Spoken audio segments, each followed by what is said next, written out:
কলকারখানা ও প্রতিষ্ঠান পরিদর্শন অধিদপ্তর আজকে রোববার ঠিক এখানে রাশিদুল আলম সহকারী মহাপরিদর্শক সেফটি ওনার স্বাক্ষর রয়েছে হাজিরা খাতায়।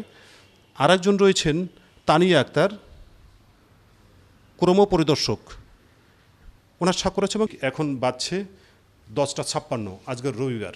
এই যে ফ্রন্ট ডেস্ক এখানে দেখতে পাচ্ছেন যে এই অবস্থায় রয়েছে, কেউ নেই এখানে, কেউ বা হাজিরা খাতায় স্বাক্ষর করে বাইরে গেছেন এমন অজুহাত তুলেছেন। এবং আমরা যে আরেকজন কর্মকর্তাকে এখানে দেখেছি, এই যে ডাক্তার নবীন কুমার হাওলাদার, উনি এখানে উপমহাপরিদর্শক কলকারখানা ও প্রতিষ্ঠান পরিদর্শন অধিদপ্তর, উনি আজকের জেলা প্রশাসন কার্যালয়ে মাসিক সমন্বয় সভা রয়েছেন, ঠিক সেখানে রয়েছেন বলে জানিয়েছেন।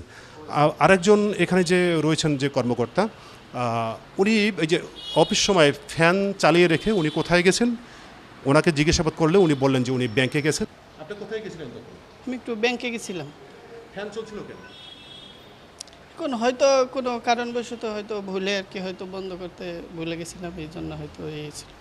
আপনি এই অফিসের কোন দায়িত্বে আছেন? আমি অফিস সহায়ক হিসেবে আছি। কিন্তু সবাই তো অফিসে উপস্থিত নেই, তারা কোথায় গেলেন? এখন দেখেন আপনি সবাই মোটামুটি উপস্থিত আছে, যেমন সোহেল রানা, তারপর নুরুল আমিন। মোটামুটি উপস্থিত থাকবে না, আজ তো রোববার, এবং এটাকে আমাদের কথা শুনে কি তারা এসে উপস্থিত হয়েছে? কিন্তু এটা তো রোববার, আজকে তো অফিসে থাকার কথা। ব্যাপারটা ওরকম না, ব্যাপারটা হচ্ছে কর্মচারী যারা আছে তারা সবাই মোটামুটি উপস্থিত। আপনাকে একমাত্র অফিসে দেখলাম। আপনি কোন দায়িত্বে আছেন? আমি লেবার ইন্সপেক্টর জেনারেল। সবাইকে গেছেন সমন্বয় সবাই? সবাই মানে আমি তো ওইটা নিশ্চিত এখন বলতে পারতেছি না, কিন্তু ওই যে অনেকেই ছবি দিয়েছেন, যেটা অলরেডি দুইজনের ছবি পোস্ট করা আছে আমাদের গ্রুপে।